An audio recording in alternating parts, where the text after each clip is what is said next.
everyone, and welcome in. It is a Wednesday. That means only one thing. It's time now for Supernatural News and Parashare right here on Darkness Radio. I'm your host, Tim Dennis. Right over there is my co-hostess.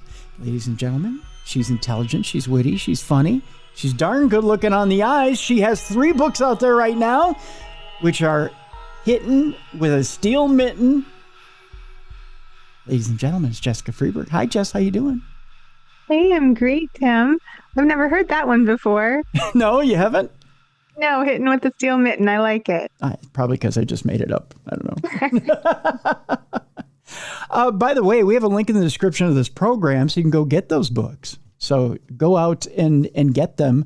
I would name them off the top of my head, but my brain is fried right now. I know I can name...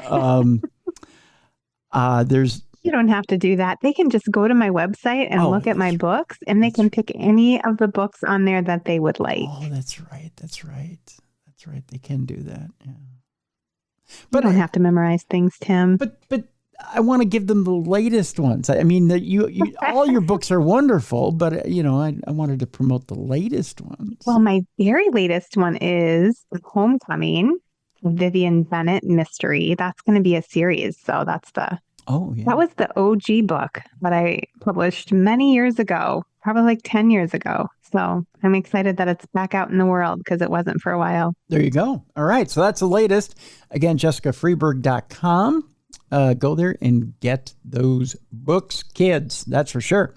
And I know you'd mentioned just off air that you're working on some Ghost Stories Inc. trips for 2025. So. Yeah, we have one we'll be announcing, I think, in February. It's for December, so it's a little ways out, but it's a new location, a really cool historic hotel in Stillwater, Minnesota. I'll tell you that much. Stillwater's it's gorgeous there. We love it. Yeah. Cool history. Yeah. So last week on the program, I know I haven't mentioned this to you. I'm putting you on the spot on this program right now, Jess. I love doing this sometimes. I know I used to hate it when other people would do this to me. You're probably going to hate this now that I'm doing this to you. Last week on this show, we had Tim Miley on the program. We were talking potographs for pooches. Yeah. Tim announced on the program that August 9th, I think it's August 9th, they haven't put tickets on sale for it yet, but they will shortly. Potographs for Pooches is coming back to the Palmer House in August. And he had asked me to host the event, or to help co-host the event. Co-host. Oh, fun. He hosts the event along with Lauren. Yeah. Obviously. That's their event. But he had asked me to help co-host the event. And I said, I kind of have a co-host that has a pooch that I think and also has a great paranormal group that I think would really like to probably be involved in the event. Boy, I just cracked my neck when I did that. I don't know if you heard that or not. So I don't know. So, I kind of mentioned it on air. So I don't know. I mean, it's something to think about. Just saying. Yeah, well, I'm game. I'm always open to going to the Palmer House, and you know how much I love pooches. Yeah. So just something to think about. I mean, it is a charity event. I hate to throw that out there. It is a charity event, Jess, but, Yeah, but sometimes those are the best ones. I mean, what are we doing here if we're not giving back to other people, Tim? Right. So, I don't know, Jess, just something to think about.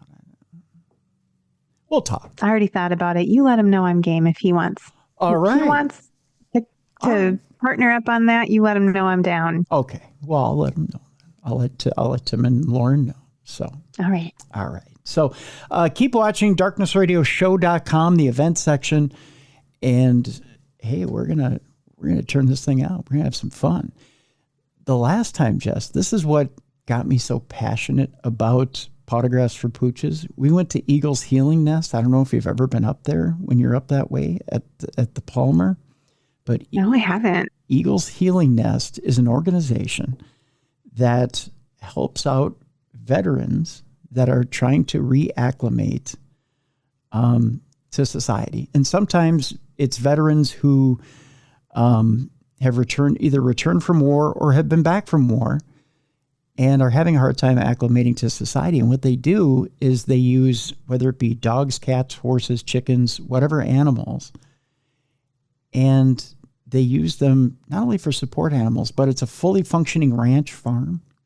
That's so cool. And it's maybe 5-10 miles away from the Palmer out there, out there in the countryside. I mean, it's I can't tell you which town it is, but it's in one of the surrounding towns near Sauk Center there. Yeah. And they have a fully functioning workshop out there. They make jewelry out there. They hold support groups, alcohol and drug support groups out there. They've got vocation programs for the veterans out there. And boy, the horses are beautiful out there too. But they've got fully functioning farms. They've got lots of dogs, lots of cats. And it's a fully functioning vet community. And at any time, if you're a veteran who's been in this community at Eagle's Healing Nest out there, and you're in society and you're just not getting along in society, or you feel like you're not fitting in, and you need a group and you need to come back to group there, or maybe you need to come back to the Healing Nest and stay there for a little while, you can. So you can check yourself back in, come back to the nest, reacclimate, get your bearings, and then go back out into the world. And it's such I love that. Yeah, it's such a neat organization. So again, and they always need donations. If you feel like you want to help, just look up Eagle's Healing Nest online. I'm going to try and find a link for it and put it back up on darknessradioshow.com because they're such a worthy organization, such an organization that helps. I'm trying to remember the name of the hockey player from Minnesota here that unfortunately lost his life, but even he went there at one time. He was dealing with severe PTSD and went up there and said, I wish there was a place for victims of CTE.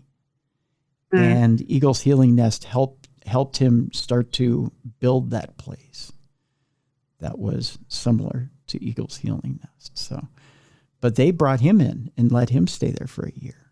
So Eagle's Healing Nest is doing some amazing stuff. So I really hope that for this trip, we went over there on a Saturday afternoon and spent an hour taking the tour over there.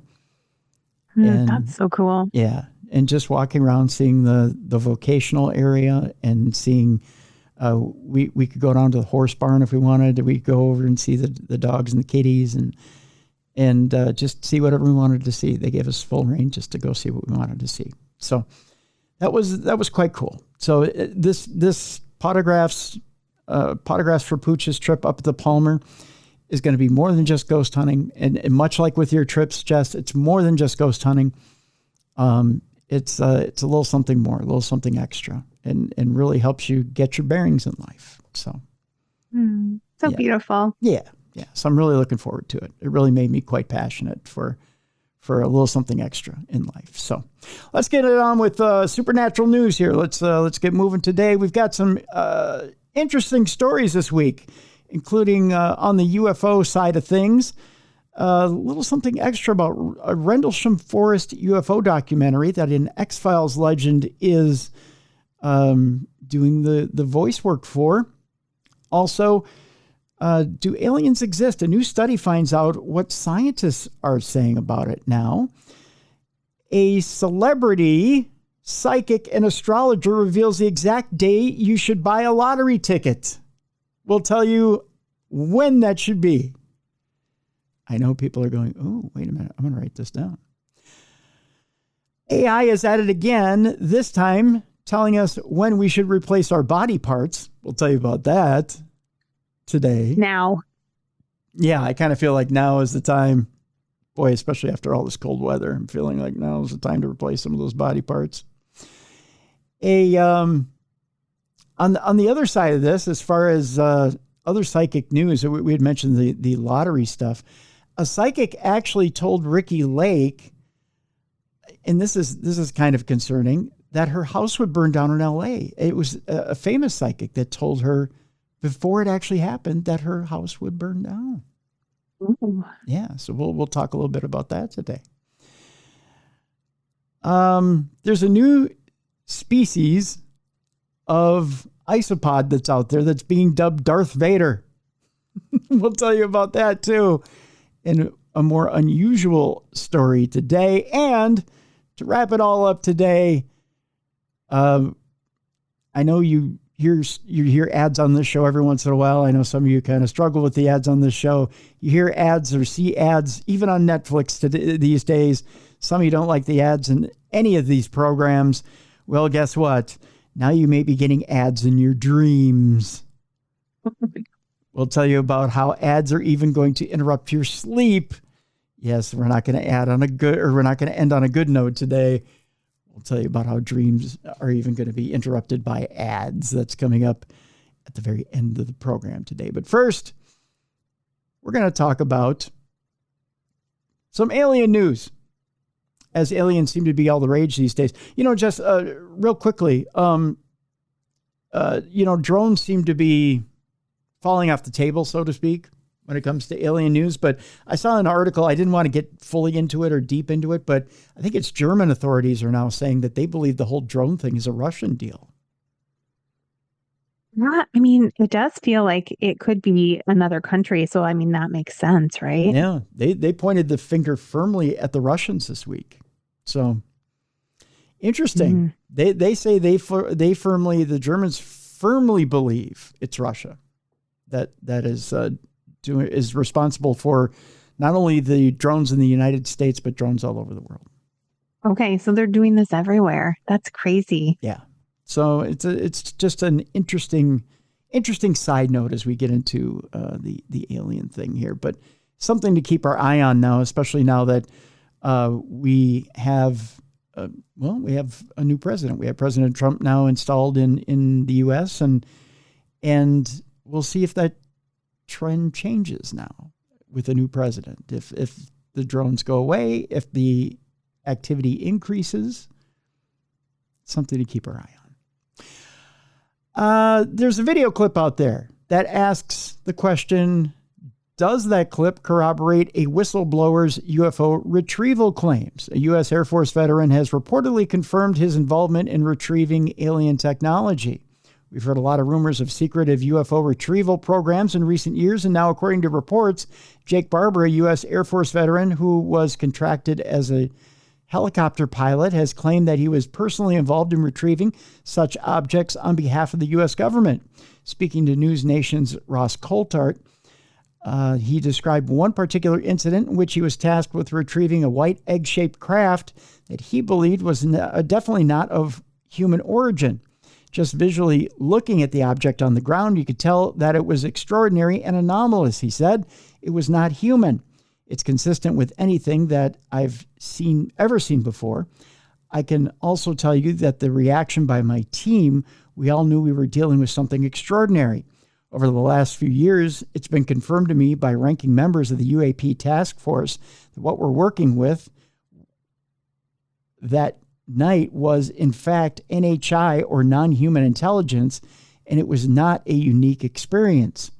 After the interview, News Nation actually reached out to the All-Domain Anomaly Resolution Office, or AARO, the Pentagon's official UFO investigation branch, to ask them about what he'd said. The quote here is, AARO has not discovered any verifiable information to substantiate claims that any programs regarding the possession or reverse engineering of extraterrestrial materials have existed in the past or exist currently. That, according to Department of Defense spokesperson Sue Go.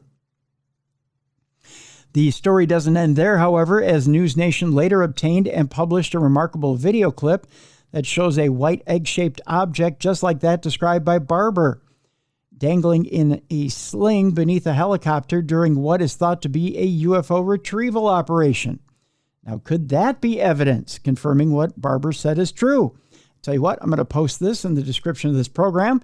You can watch that video and determine for yourself, is that an actual video of what Barber was talking about? It's kind of interesting. So, I don't know. I kind of feel like we're getting glad-handed by the government. There's an interesting, it's available right now on Tubi. It's a special put out by TMZ about disclosure about alien disclosure. It's a special about alien disclosure. It's hosted by Jeremy Corbell. I forget what the name of it is, but it was released on the 15th. It was supposed to run the 15th to the 19th. It may be available online or on Tubi, on demand, I meant to say. But check for it. And it's free, of course. Tubi, it's on Tubi for free. And in it, of course, it's got the explosive clips of the government's lying to us, and Corbell is running up and down the halls of Congress, screaming at different members of Congress that they're lying to us and that I have evidence right here, and he's holding up a file. The basic explosive clips you see everywhere, Jess. Right. But Jeremy Corbell is one of those guys who is just not afraid to hold evidence up in front of influential people and say, I've got it, and you are lying to us. And it seems like in this special from TMZ that they seem to have found something that proves that David Grush, and David Grush is in the special, what he's saying is the truth. That there are everything that you've seen on video, all these different, like the Tic Tac videos and everything are absolutely 100% true. And the government has been glad handing us the entire time. So I believe that 100%. Well, even when they say, well, we don't know what this video is, and please tell us what it is. Even Jeremy Corbell is saying, you know what? They're handing you a line of bull. They know what it is. Oh yeah. They know so much more. Yeah. Than they let on. Yeah. Our next story is Three Gorges Dam in space. China is planning to is revealing plans to build a giant power station in Earth's orbit. The energy collected in 1 year would be the equivalent to the total amount of oil that can be extracted from the Earth. Isn't that something? It sounds amazing. It does, but is it safe? That's the other question. China Probably not. Bro, you never know. China has revealed plans to build a gigantic power station in space, comparing the project to building Three Gorges Dam above Earth. While the world continues to guzzle down oil like we weren't aware of the climate crisis, more long-term thinkers are working on ways to renewable energy like solar power more efficient. Though we have greatly improved on solar power in the last few decades, there's one ambitious way we could potentially give it a real boost, moving solar panels slightly closer to the sun. The idea of creating a space-based power station has been around for a while. Potential advantages of such a station include that solar panels would be able to collect more energy without the Earth's atmosphere reflecting and absorbing it away. And the fact that it could move around the Earth, perpetually collecting sunlight, collecting energy in space, by the way, may sound useless unless you live in space or have a really long chain of extension cables. But the idea to wirelessly transmit that energy back to Earth through high energy radio waves to receivers on the ground does sound feasible. One of the main problems to overcome, however, which China hopes to address with a new Long March 9 or CZ-9 reusable super heavy rocket, is getting the many pieces needed into orbit. With this rocket intended also to take Chinese astronauts to the moon, the country hopes to begin work on the array. We are working on this project right now. Long Lihao, who is a rocket scientist and member of the Chinese Academy of Engineering, said that in a lecture per South China Morning Post. It's as significant as moving the Three Gorges Dam to geostationary orbit, 36,000 kilometers or 22,370 miles above the Earth. When complete, the orbiting power station would be expected to produce significant amounts of power for people below. Really significant power, he went on to say. This is an incredible project to look forward to, Long continued. The energy collected in 1 year would be equivalent to the total amount of oil that can be extracted from the Earth. The timescale for the project hasn't been yet released by China, but unless it really gets a move on, it is unlikely to become the first nation to create an orbiting power station. Iceland, of all people, collaborating with UK company Space Solar, plans to create a smaller space solar array by 2030, capturing enough energy to potentially power 1,500 to 3,000 homes before an upgraded power station in 2036. Interesting. I just really appreciate that there's smart people in the world figuring this stuff out. Yeah, me too. You know, I'm still perplexed, though, by a story that came out, I want to say it was exactly 1 year ago or 2 years ago now, about laser fusion. And it got buried. I mean, absolutely buried in the headlines. And I want to say it was first week in January. It was either last year or the year before. And it was all over the headline news for exactly a day. And they said scientists had broken through laser fusion and figured out how to power an entire city with one laser. What? And we're not talking about this? We're not talking about it. It got buried. But the whole thing was, they said it would take 10 years to figure out how to build the facility in order to do it. I don't buy that for a minute. If you figured out how to create laser fusion, why would it take 10 years to build the facility? Yeah, I don't know. I'm not smart enough to figure those things out, Tim. Maybe they need special, fancy things they still have to create to make it happen. Like the concept is there, but I would just think that you would be in a hurry to want to build this facility and get this online. I think the reason 10 years, Jess, to build that facility, because power companies are trying to figure out a way to make money off this, because it doesn't cost money to manufacture a laser, right? I suppose. I mean, yeah, I think everything is fueled by money, right? I mean, down to our healthcare system being so dysfunctional, like doctors are better off if we're sick, like just the energy company needs us to need energy from them. Right. Because as it is now, when we're taking fossil fuels out of the ground, or we're mining natural gas or whatever it is we're mining in order to provide a product, I can say to you, well, Jess, I'm paying so much for manpower.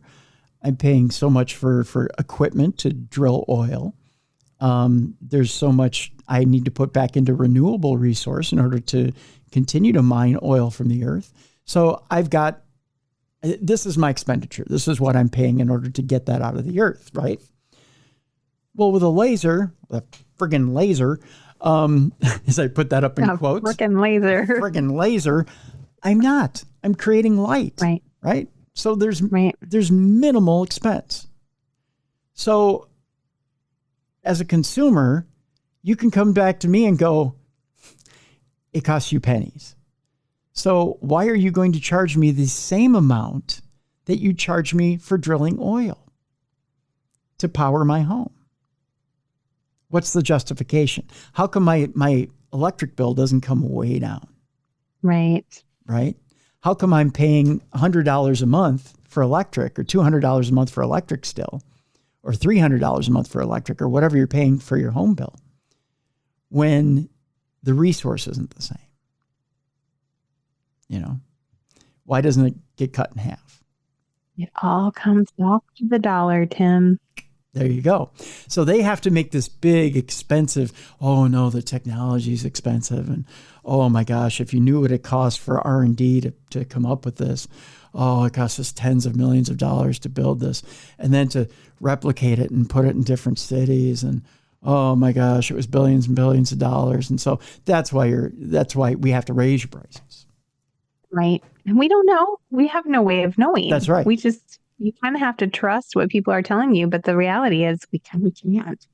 Well, you can. You could, especially if your electric company is part of a co-op, because you're a member. Oh, yeah. And you can ask for an accounting. Right. But if it's a private company, you can't necessarily, unless you're on the board of directors, you can't push for an accounting. So I don't know. Interesting stuff, that's for sure. Let's move on to our next story. Are you a fan of NASCAR?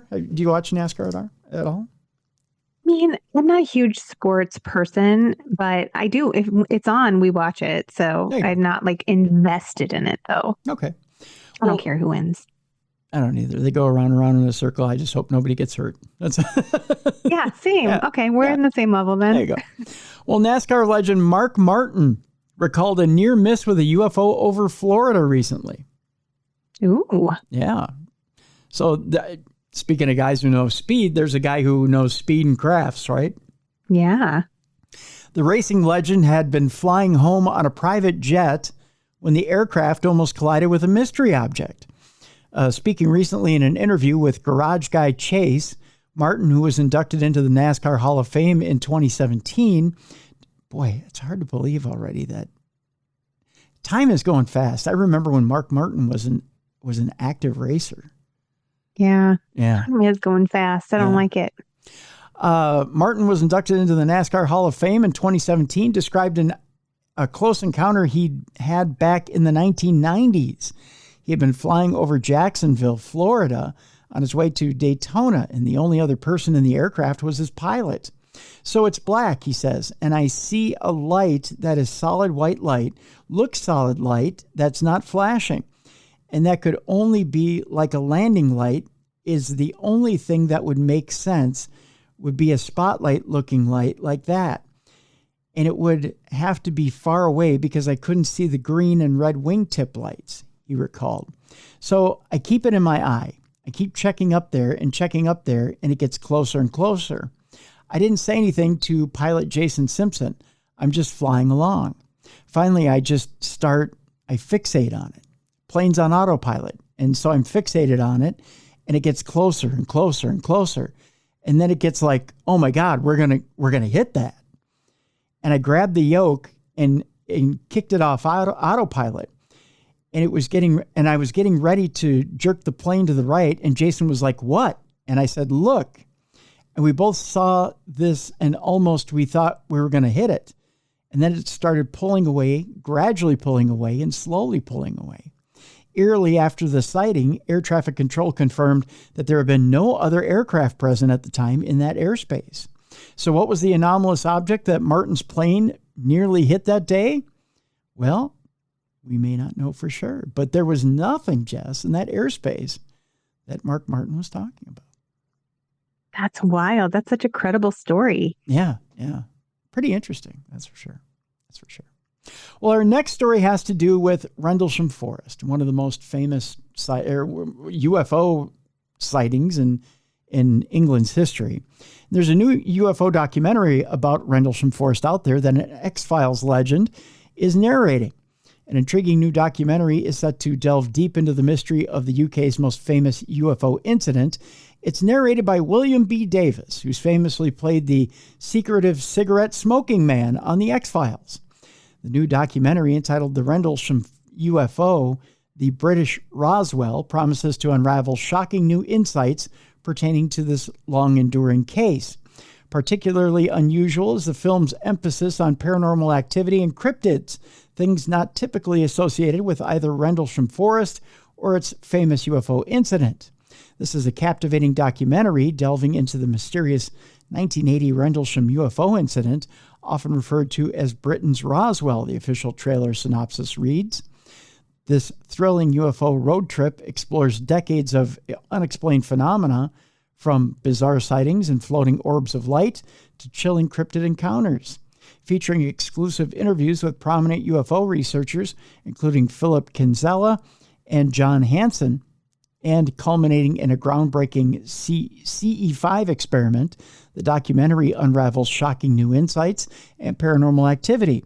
Directed by Mark Christopher Lee and Roderick Godman, and produced by, I believe it's Weird Kingdom Pictures, this film blends humor, suspense, and eerie discoveries into one unforgettable journey.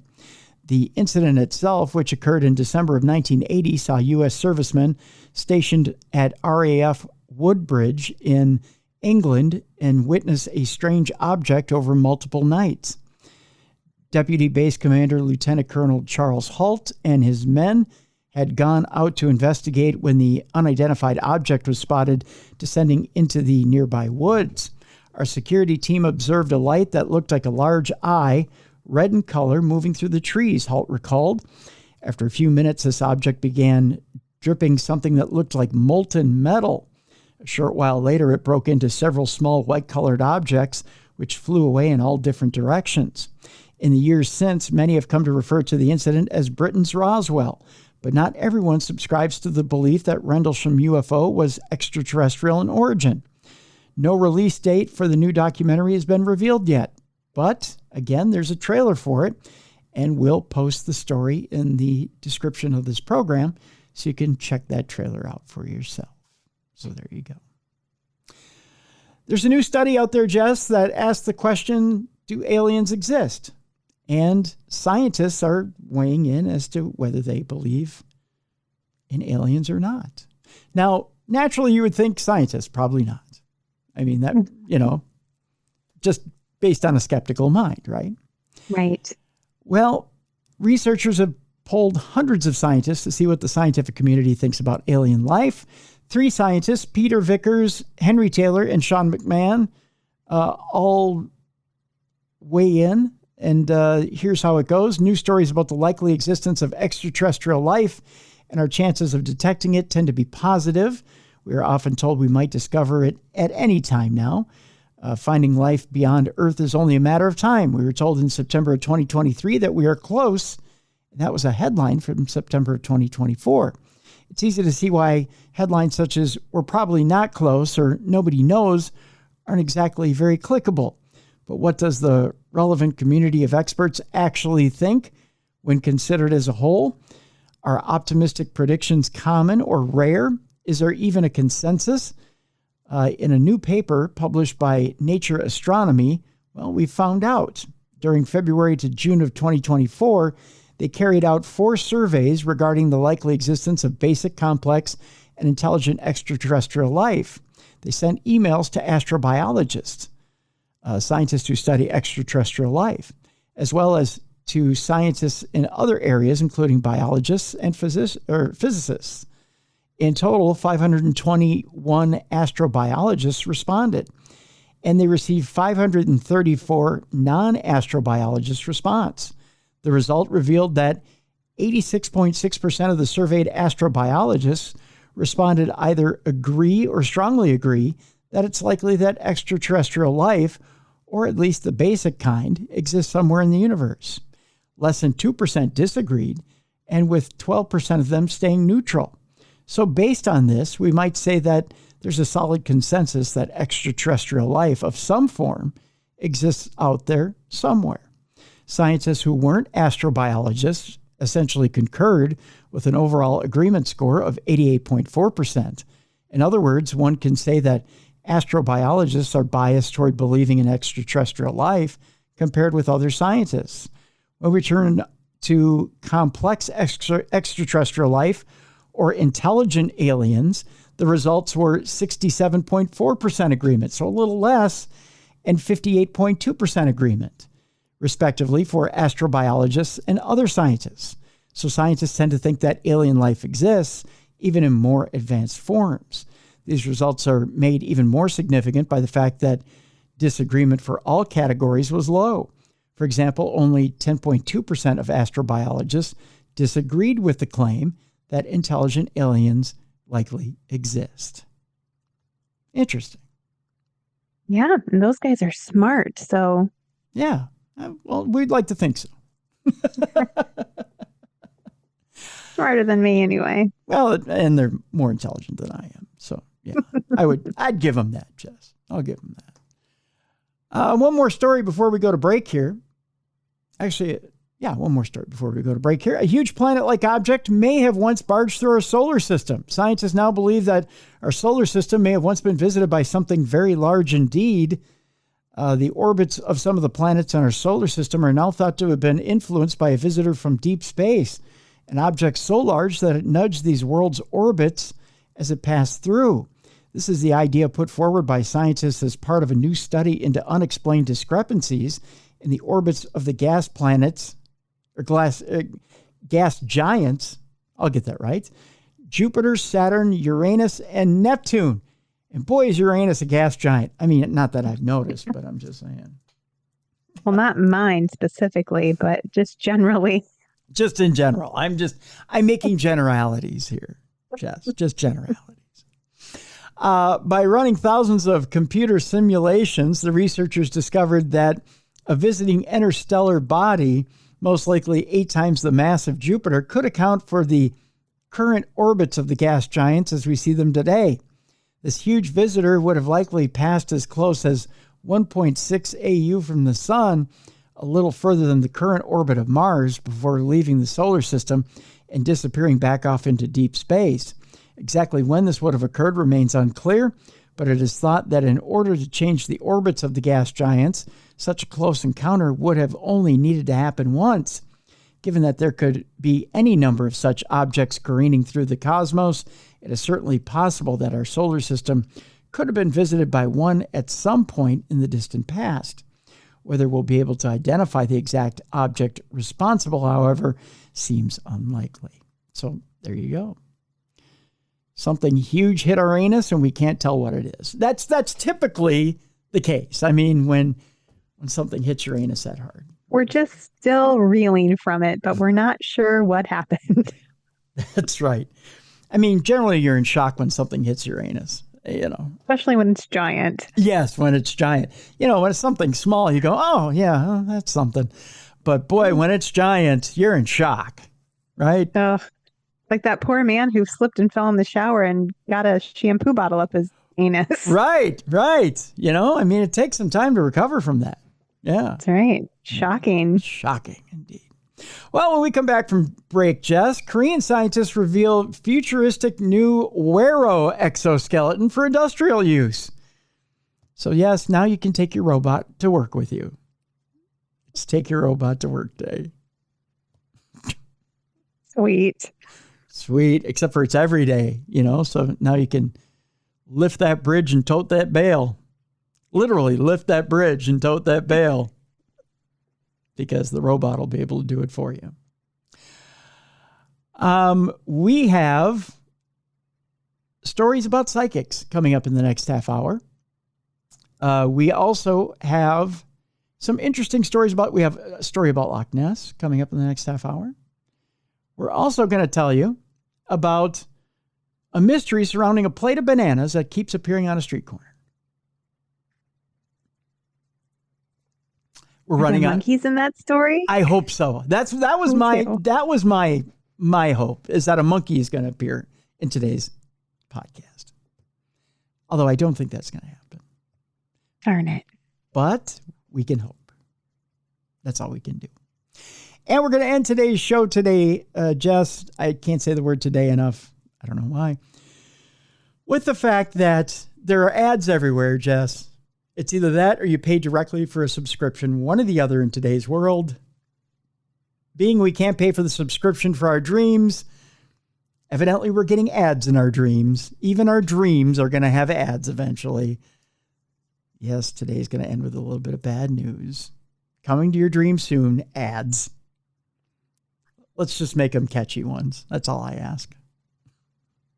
Yeah, make them fun ones. Yeah, I don't want to see little Troy in my dreams. Little Troy with the head and shoulders. I don't want to see him. Oh, yeah, and mix it up because I don't want the same commercial in my dreams over and over and over again. Right, yeah. I need variety. Yeah. And whatever you do, I don't want the all over deodorant ones that talk about how bad you stink. I don't want those in my dreams. Keep them out of my dreams. I don't need to know how bad you stink. For your crevices and cracks? Yeah, your crevices and cracks. By the way, can I get on a bit of a tangent before we go to break? I don't need to know that Keyless's song is back for your stinky ass. By the way, the my neck, my back, my and your crack. I don't need that over and over and over again in my head during dinner. Okay? So let's just leave that out of my dreams as well. Just saying. All right, on that, let's take a break. When we come back, supernatural news right here on the best in paranormal podcasting. You're listening to Darkness Radio.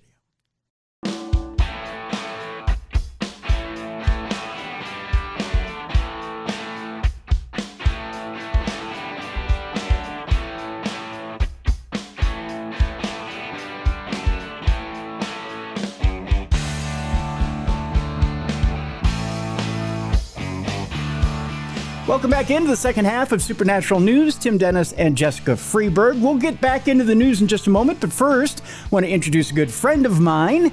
Michigan Paracon went away this past year, and a lot of people were asking the question, what are we going to do now? And people seem lost. They seem like, they were wandering around. And what are we going to do?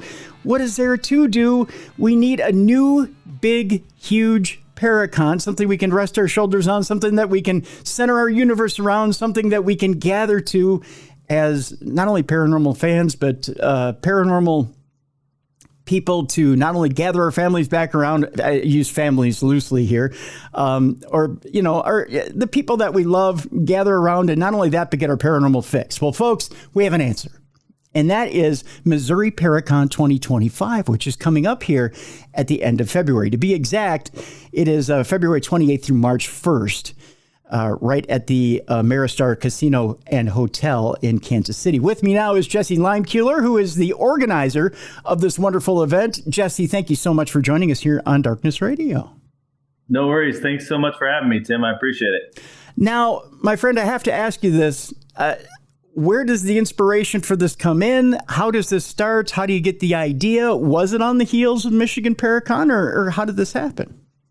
Yeah, so actually it was before I had ever known that Michigan was going to end last year. I had called Brad, because I know Brad from previous events, and said, Brad, I said, follow with me for a second here. I got this crazy idea, and if it's crazy, just tell me and we'll just move on. But I have this idea to run something similar to Michigan in Missouri about 6 months later. And the idea was to have an event every 6 months.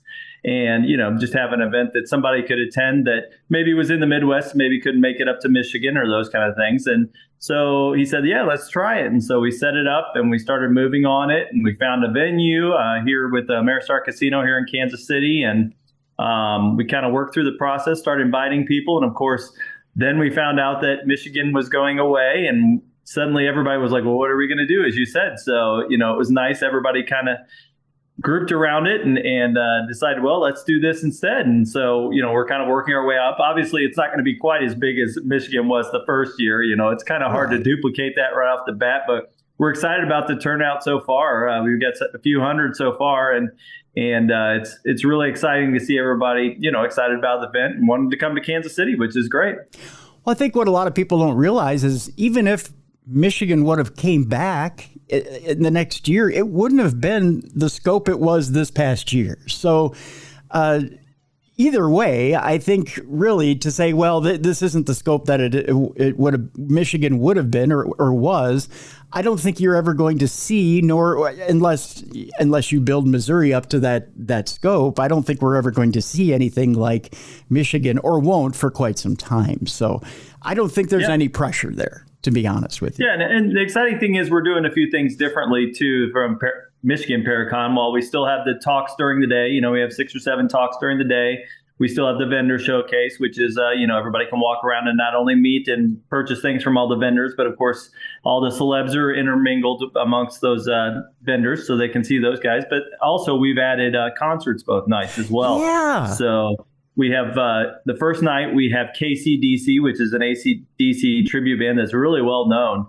And then the second night, we have Disco Dick and the Mirrorballs, which is a fabulous disco tribute band. And both those bands, they draw, literally thousands for concerts here in Kansas City. And so we're excited to have them. And we're going to have our own little private concert, which is amazing that you get to see these bands in person. And it's all included as part of the ticket price, which is fantastic. Okay, so I got to tip my hat to you, Jesse, because as much as karaoke was fun, I kind of didn't like hearing everybody's sour notes at one time or another. I love the fact that you brought in a band and everybody can hang out, relax, have fun, go out, dance, hear some good music, and nobody's under any pressure to have to hit their own notes and not hit sour ones. I love the fact that there's professional entertainment there at the end of the night, and we all can just hang out and have a good time. That's a brilliant stroke.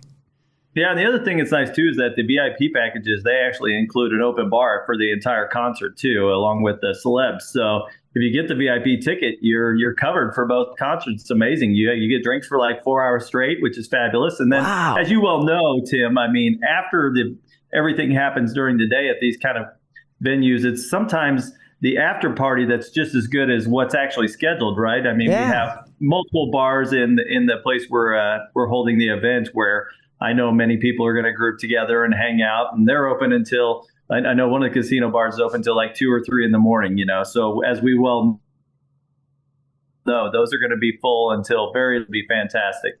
Well, you know a party, my friend. You're the owner of the Belvoir Winery, so I mean, you know a party. It sounds like you're putting a heck of a one on here. I mean, to have the open bar along with the VIP package. I mean, what more can you ask for, right? I mean, that's an inclusive package. If I've heard one, that's something special.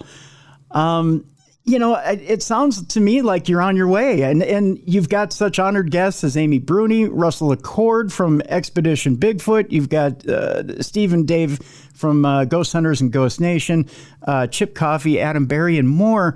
You're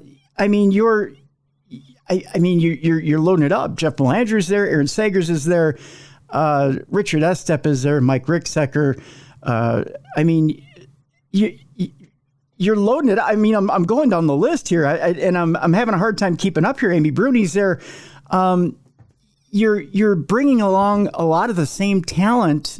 I shouldn't say same talent. I don't want to cast an aspersion here, but you're bringing along a lot of the headlining talent that people want to see, and it's those absolutely draws that people want to see. So people should be well aware that if they're plunking down that money and they want to come out to by the way, there's such good food in Kansas City. Oh my God, I'm looking forward to it. Such good food in Kansas City. The barbecue alone is the draw for me. But you're also going to see those familiar faces that you love.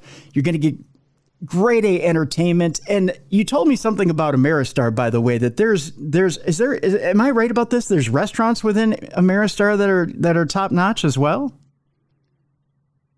Yeah, that's one of the nice things. If anybody's ever been to Michigan Paracon, as much fun as it was, there was basically one restaurant and one deli bar is all that was available there. And we have 6 top-notch restaurants in the casino itself, plus in some other places like Burger Place and Ice Cream Place.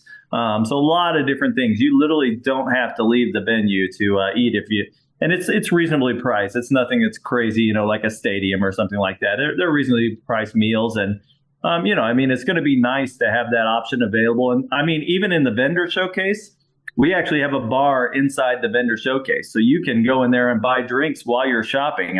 It's amazing that you're able to do that. But we have those kind of things available, which is really nice for customers. They don't have to walk out and get things and then come back in. It's all available right there, which is wonderful.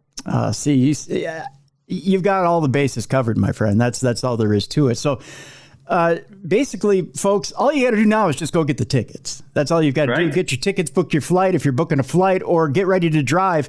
MissouriParacon.com, right? That's where they go to get their tickets? Absolutely. You can get them there. We have GA tickets, and then we also have VIP tickets. So you can kind of choose from what you want there. And either way, it's good. Both those tickets are going to get you all the talks. They're going to get you into the vendor showcase where you can see everyone, and they're going to get you into the concerts.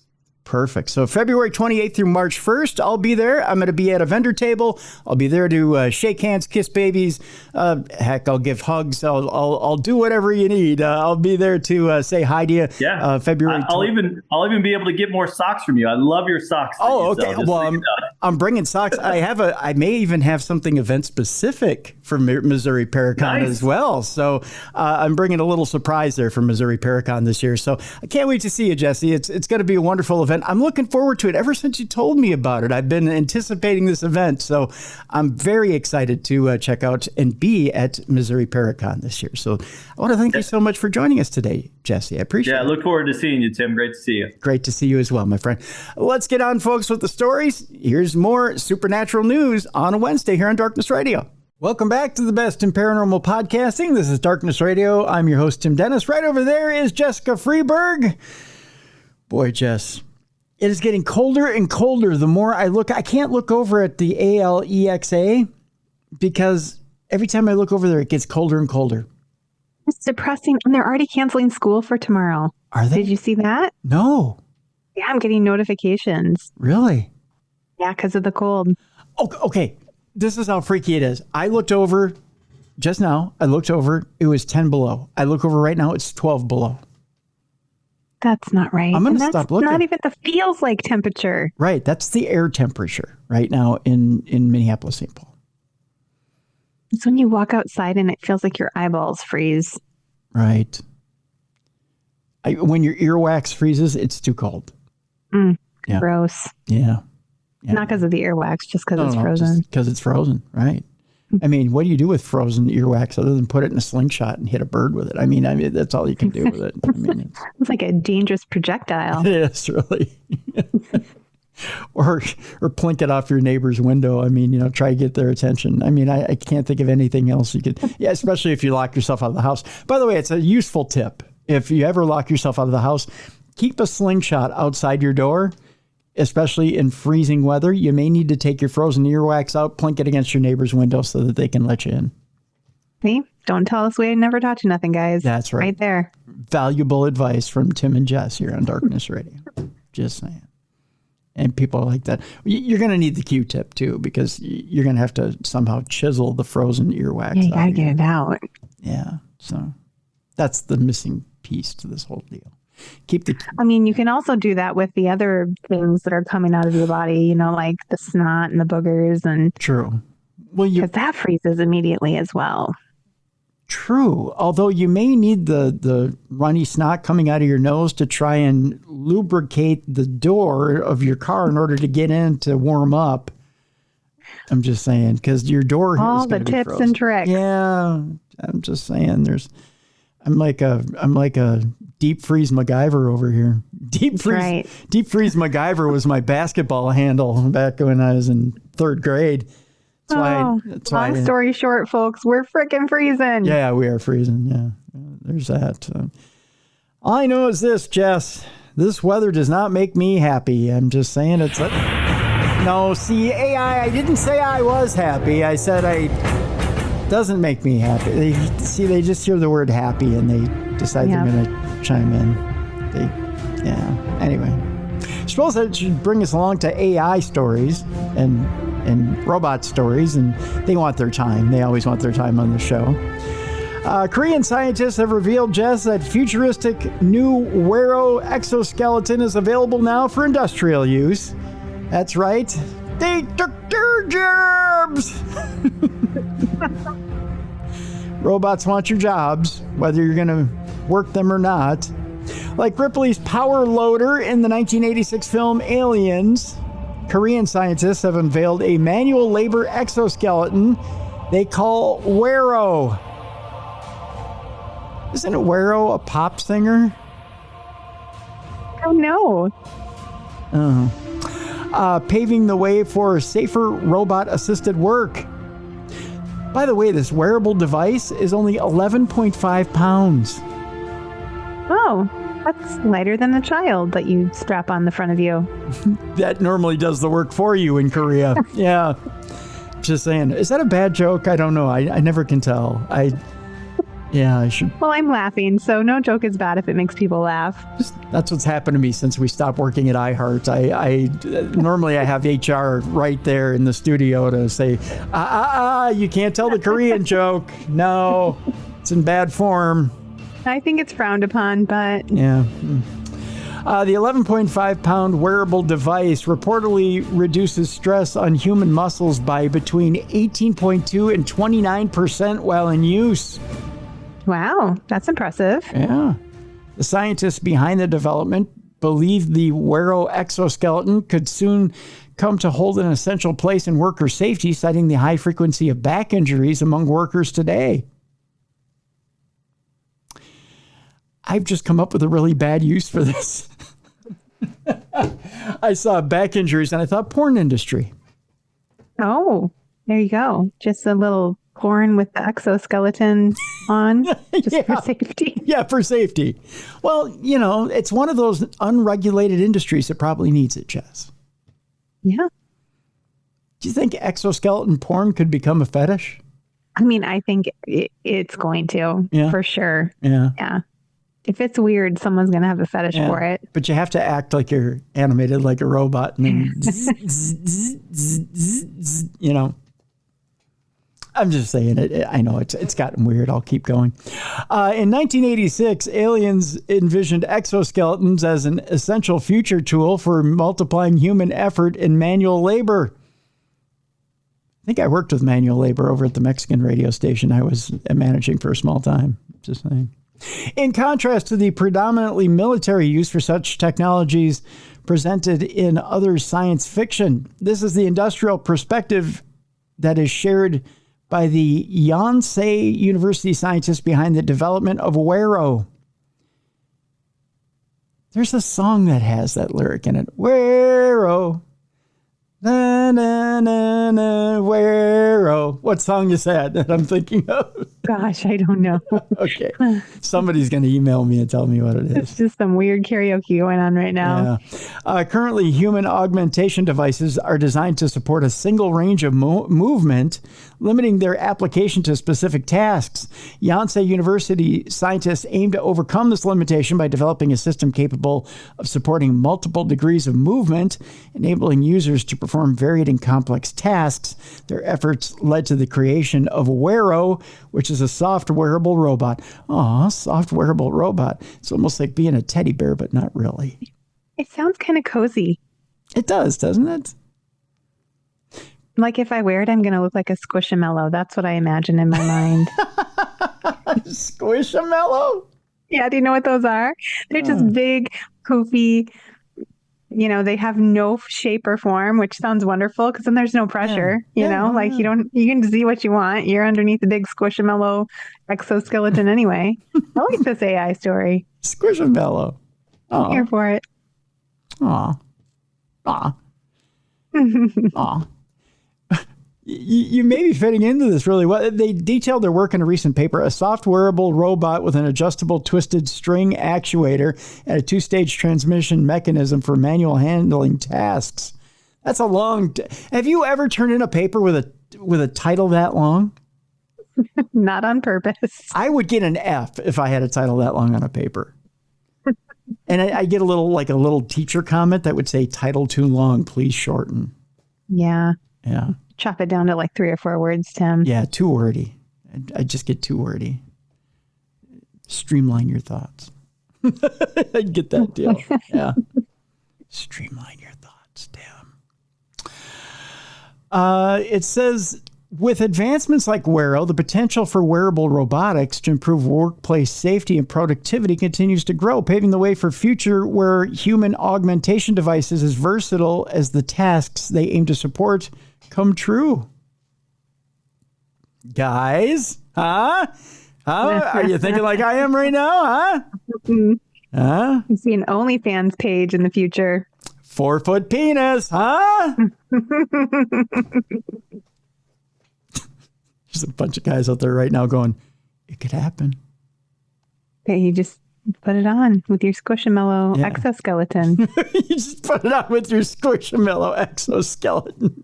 Hopefully it's not squishy all the time. You have to use a pneumatic pump in order to get that thing up to 4 feet. Oh, man. It's not like anyone would touch you with a 4-foot one, but I mean, it'd be fun to look at. I mean, we'd be fascinated by it, though. We'd be like, wow. You'd use it for a baseball bat. Just saying, you could do different things with a walking stick. A third leg. A third leg, right? You could jack up a car with it. I mean, there's different things you could do with it. Jess, it's never-ending entertainment. I'm just imagining someone running their own 3-legged race. Right? You remember that? Remember the old Incredible Hulk TV show where the Hulk comes along and he lifts up a car with it? Someone's under it. Yeah. You know, you can lift up someone's trapped under a car. You could just walk over and go, "Oh, I'll save you," and you do it with no hands. Wouldn't that be wonderful? Just your hands on your hip, looking like that's right. Superhero. I'll save you. There's a woman under there going, "Get that thing away from me!" But, you know, it'd just be wonderful. Oh my, we took a strange turn. I know. It's the things I think of during the day. It's really the only reason I have a podcast is just to get these weird things out of my head. It's cheaper than share them with the world. Right. It's cheaper than therapy. You know, otherwise it's $125 an hour, and I don't have that kind of money. Yeah, you can just tell me, and I'll just sit here and listen and laugh. There you go. See, and really, You fill a lot of different needs for me. A girlfriend would do the same thing. She'd just sit there and laugh and laugh and laugh. And that's just me getting naked. I'm just saying. And then therapy, a therapist would do the same thing. Sit there and laugh and laugh and laugh. And then say, oh, do you need a short stay at a gray bar hotel? Yes, please. Yeah. So really, you're filling a lot of different needs for me here, Jess. I appreciate that. Here for you. Thank you. Meanwhile, this next story is a desperate, terrifying turn, if ever I've heard one. Here's how we all could soon freeze our bodies and outlive an apocalyptic disaster. I just went from lifting a car with a 4-foot penis to here's how we can freeze our bodies and survive an apocalypse. A new facility could eventually allow humans to pause their bodies until the future arrives. Sound interesting, Jess? I mean, it doesn't sound appealing to me. No. Well, a group called Time Shift describes itself as the world's first cryopreservation facility and is based on cutting-edge AI and new cryopreservation techniques. Walt Disney, eat your heart out. If the idea comes to fruition, cryopreservation could allow cancer patients to freeze themselves until medicine advances or allow humans to outlive the apocalypse, as seen in Futurama. Oh, great. That's where you're pulling your inspiration from. As I watch this great cartoon. This is also brought to you by the people who think you should pick up hot barbecue sauce. Reference to yesterday's show. Yes. AI could also be utilized to help an avatar of the frozen person's likeness speak with their family and friends while their real body is frozen. Okay, I'm going to appeal to people with common sense for a moment. When was the last time you saw a frozen person come back to life and Olaf doesn't count? And once you start to thaw out, I just imagine that your skin and stuff would kind of start to break down. It's like you're still getting old. Like your tissue's still, I don't know, maybe not. It's just. There you go, making sense again, Jess. Try not to overthink it. Yeah. The facility has been proposed by Dr. Alex Javronkoff, a generative AI scientist and anti-aging researcher, and Hashem Al-Galil, who's a molecular biologist. I think it's in title only. I don't think any of them have studied anything, to be honest with you.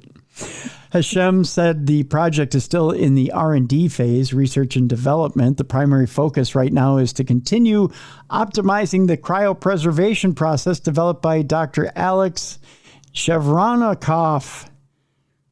Once fully optimized, we plan to test it on animal models and proceed from there. You tell me when your doxicle comes back to life. And it's going to be like Pet Cemetery. It's going to kill you. Yes. It is going to be pissed when it wakes up. I'll tell you that much. Yeah. Traditional cryopreservation methods are ineffective and lead to cell death, by the way, is what they say. However, the new method is designed to avoid this problem. I want to know how. Okay, so by the way, Walt Disney's probably really pissed right now. Ted Williams, who doesn't have his head, is probably really pissed off that they're dead right now. They're probably up in heaven or down in hell, wherever they are, going, Jesus, you killed me. And now they know that cryopreservation didn't work. Right. So how do we know if that didn't work? How do we know your new method works? I don't think it's going to work, Tim. I think we're chasing a dream that, in my opinion, sounds more like a nightmare. Yeah. I don't need it. I have a tough enough time going out in 10 degree below weather. How am I going to do this? Right. See how I brought that full circle? And we could tester it right now and go lay down outside and see if we can freeze. And I can't even do that for the 10 minutes before frostbite. I don't think I can do that for, hey, you never know. You might come back. I didn't come back for the 10 minutes to lay outside. I'm not going to, Yeah, except that your tissue is going to be like degrading because your cells are literally dead while you're frozen. Yeah, yeah. So your skin's just going to like slough off when you get up. Yeah, yeah. You're just going to fall into a puddle of goo. Mm-hmm. That's going to be it. By the way, Puddle of Goo, great metal band name. Puddle of Goo. After optimizing the process, they claim the next step will involve testing its efficacy and safety. There's no specific time frame, but everything goes as planned. A functional prototype should be ready within 5 to 8 years. So, don't hold your breath. I'm not going to participate even if they do figure it out. No, thank you. Timeshift also hopes to offer pre-hibernation enhancements, which could allow those frozen to wake up healthier. That's if you wake up, so. Hey, you know what? I'd like to wake up with a jacked body. Yeah. I was going to say 20 pounds lighter, or no, 10 pounds lighter, 20 years younger. That's right. Maybe you can freeze me. Yeah. Then we'll think about it. But yeah.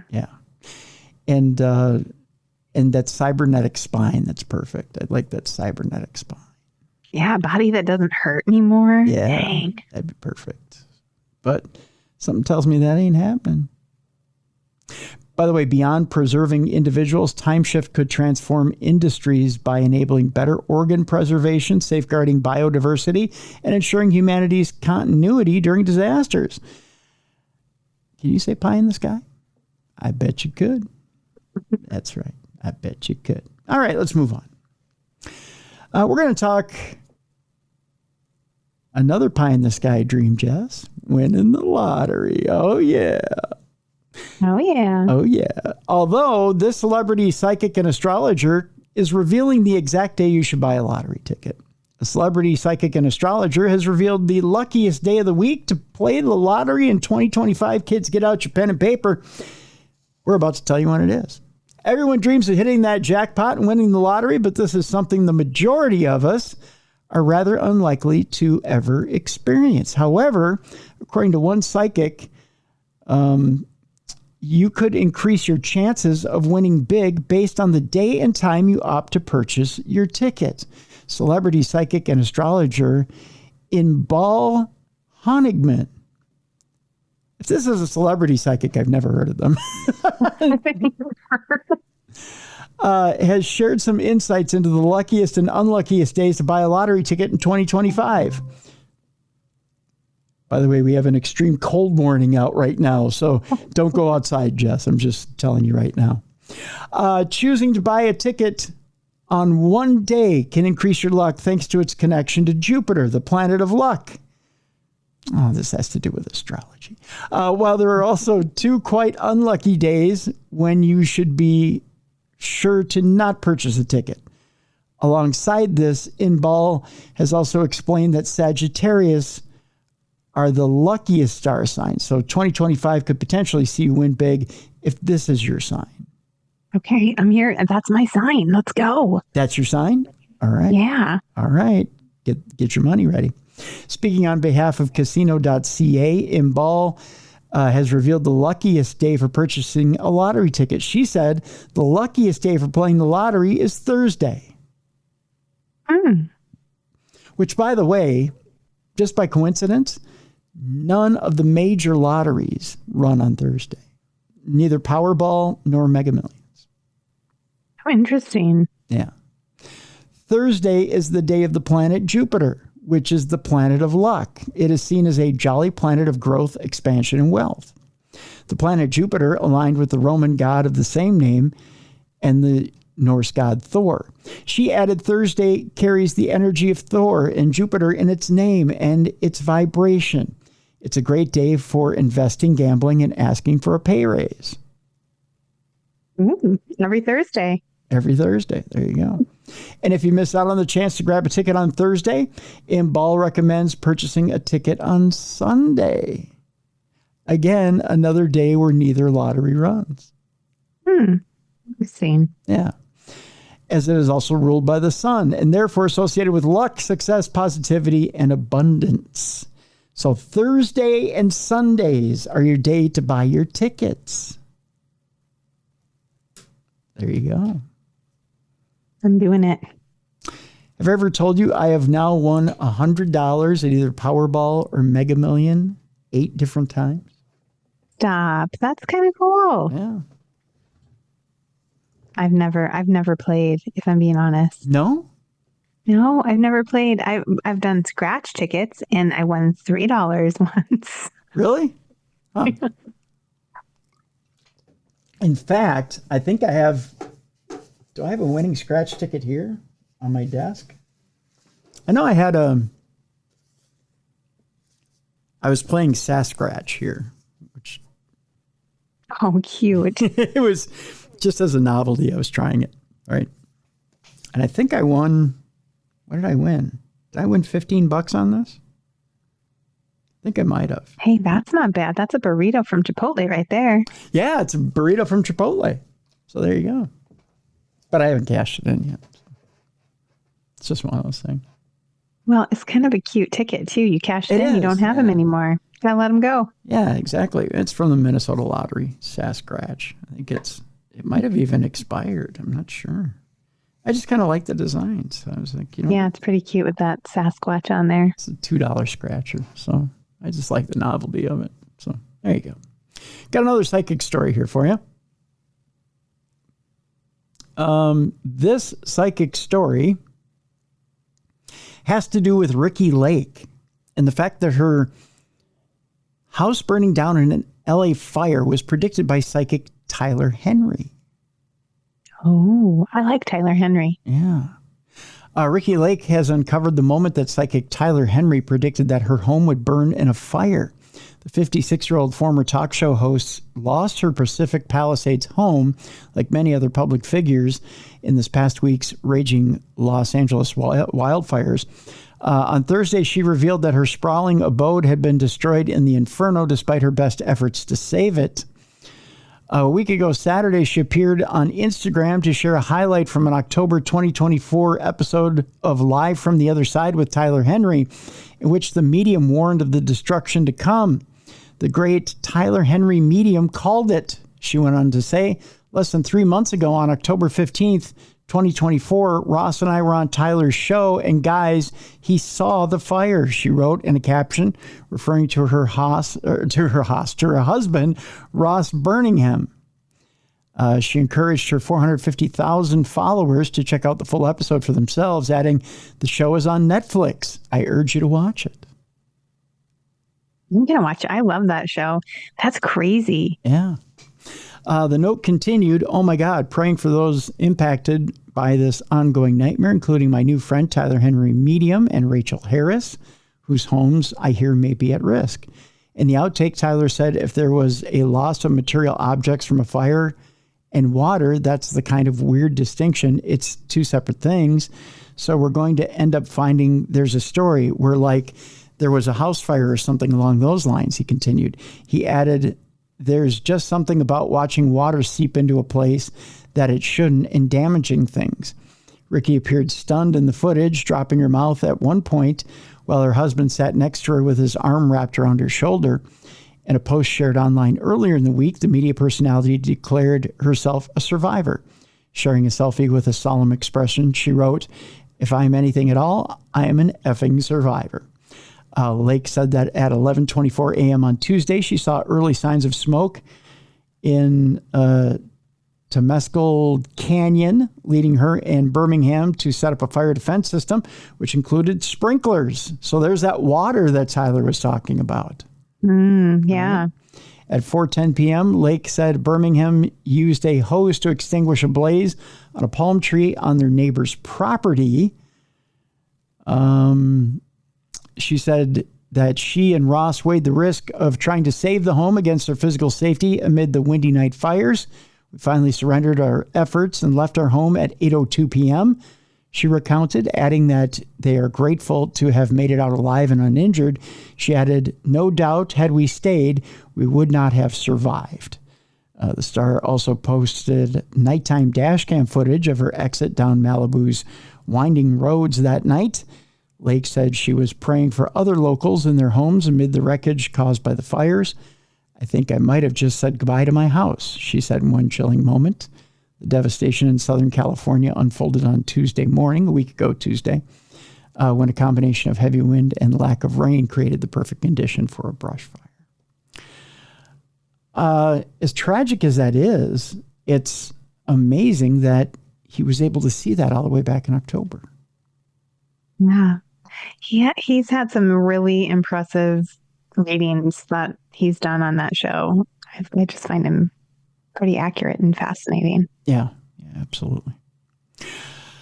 Our next story has to do with a major new reincarnation study, Jess, to explore children's past life memories. I've always found memories in children of past lives fascinating. It's always been one of those subjects where, you know, a child will all of a sudden, when they come forward and just remember something out of the blue and are insistent, it's that moment where they know it as much as they know themselves, that and then they want to be brought to that place. Those types of memories, or even something where something like a birthmark that used to be a scar from a bullet, or something that can prove that past life existed. Something like that is just... Yeah, I find it fascinating too. There was a show on Netflix, and I can't remember the name of it, but I really distinctly remember one story they did about a little boy, and he was very young and too little to even know what he was talking about, but he kept telling his parents he had died in an airplane during war, and there was a lot to it. They ended up meeting with the sister of the man that he said he was, and the sister, who was an elderly woman, I think like in her 80s now, she was like, "This is my brother." Like, he knew all these childhood memories that only her brother would know. Yeah. And it was just so fascinating. Yeah. I hate to say that it should give hope to people who think there's nothing after this life, but it's funny how the mind can turn skeptical before it can turn into a believing mind, right? Right. Yeah. It's one of those things where I think it's easier for people to deny before it is to believe. And it's stories like that really, I think it's easier to open up your soul to believe things like that. Let me read this story here, and I'll tell you a little bit about what I have in front of me here. The research initiative will study the phenomenon of young children recalling details of their past lives. Set to be launched by the University of Virginia's Division of Perceptual Studies, or DOPS. The new program is backed by $750,000 of funding and is supported by several organizations, including the BIAL program, or BIAL Foundation, the Dreamery Foundation, and the Philip B. Rothenberg Research Fund. According to the press release, the research will employ state-of-the-art neuroimaging and contemporary research methodologies to find out why some children seem to possess memories associated with their past lives. The study will be headed up by Dr. Marietta, I believe it is Pelivanova, and Dr. Philip Cozzolino. This expanded research program marks a new chapter in our scientific investigation of children's past life memories, said Dr. Pelivanova. By combining insights from our extensive case collection with modern neuroscientific methods, we aim to understand the cognitive, neurophysiological, and environmental factors that may contribute to these experiences. The study will look at two potential mechanisms through which memories of alleged past lives manifest in some children: memory and trauma, as well as new ways to identify and study such cases. The research aims to bridge the gap between these compelling cases and mainstream science, the press release states. The public presentation and dissemination of this work at conferences and in peer-reviewed scientific journals will contribute to our understanding of consciousness, memory, and human experience. So, interesting. I wonder if they're going to try to connect or make a direct connection between consciousness and physical DNA, which would be interesting, or DNA memory. Yeah, that would be really fascinating. Yeah. So if they could make that connection, it'd be something. Or to be able to prove that soul families have something to do with actual DNA families. Yeah, that's the next level, right? That would really give us some scientific Right. proof, and that's what we need. Yeah. I believe. Yeah, absolutely. Speaking of DNA, there's a major new DNA study that could help to solve the Loch Ness Monster mystery. You know, for the longest time, there's been talk that, well, the Loch Ness Monster may be nothing more than waves, or it may be nothing more than birds, or it may be nothing more than driftwood, right? At one point, there was, I think it was just a couple of years ago, they took and dredged the lake and tried to get DNA out of the actual lake itself to prove that there was something to Loch Ness and to the monster. Well, the geneticist who determined that Nessie could be a giant eel is planning to return to the loch once again. Back in 2019, New Zealand geneticist Professor Neil Gamel published the results of a biological study in which he carried out a detailed analysis of the DNA contained within 250 samples of water collected from Loch Ness in an effort to determine exactly what type of animals are living there. Part of the study involved investigating the validity of various monster hypotheses. That's a hard word to say. Hypotheses, such as whether or not the infamous creature could be a prehistoric reptile, a sturgeon, or a catfish, and a giant one at that. In the end, the study findings indicated that the most likely candidate for the Loch Ness Monster was a giant eel, a plausible explanation given that there have been sightings of large eels in the loch before. Since then, however, the conclusion has been called into doubt on the basis that the samples were too small relative to the amount of water in the loch to provide an accurate result. Now, in a renewed effort to solve the Loch Ness Monster mystery once and for all, Professor Gemmell is planning to return to Scotland to conduct another DNA analysis using a completely different method. One of the things I think we may have forgotten is that we're all explorers and discoverers, he said. Each of us makes new observations every day. Working in science, I have the privilege to embark on that journey of discovery every day in the laboratory. And last time around with Loch Ness 1.0, being able to capture that excitement and communicate it to the world was so much fun. According to Professor Gamel, he doesn't expect to actually find a literal monster. The research could help to further cement his giant eel hypothesis while providing important new data about the loch. Whether he will get the opportunity to proceed with that project, however, remains to be seen. Well, I kind of hope he finds what he's looking for, if it is a giant eel. Yeah, just giving us some answers, whether to confirm or, not confirm that Nessie is, a monster cryptid rather than just a normal giant sea creature. Right, exactly. Let's see here. We have a few more stories left in our arsenal for today. 3 obscure cryptozoological creatures you may never have heard of. Of course, we've heard of Bigfoot, Loch Ness Monster. They need no introduction. But have you ever heard of the Loveland Frog?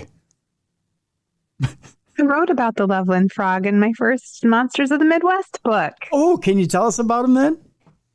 Well, what I remember about him is that he was seen, I believe it was like the 70s, and he was seen on this road by multiple different witnesses. One of them was a police officer who witnessed this frog that would stand up on 2 legs bipedal. And one person said that it actually had like a cane and was almost like wearing a top hat. Like, it's very comical. And the community, somebody actually wrote a play about it that they performed in town. That was the thing that stuck out to me the most. That's more than I got here. Look at that. There you go. Like a Michigan J Frog. There you go, Jess. Well, the other 2 that I have here is the Mokele Mbembe. Ooh, I like the name. Mokele Mbembe. In the dense rainforest of the Congo River Basin, locals speak of a creature known as the Mokele Mbembe, I believe, a massive semi-aquatic beast that resembles an extinct sauropod dinosaur. Descriptions of the creature vary, but is typically depicted as having a long neck and a small head.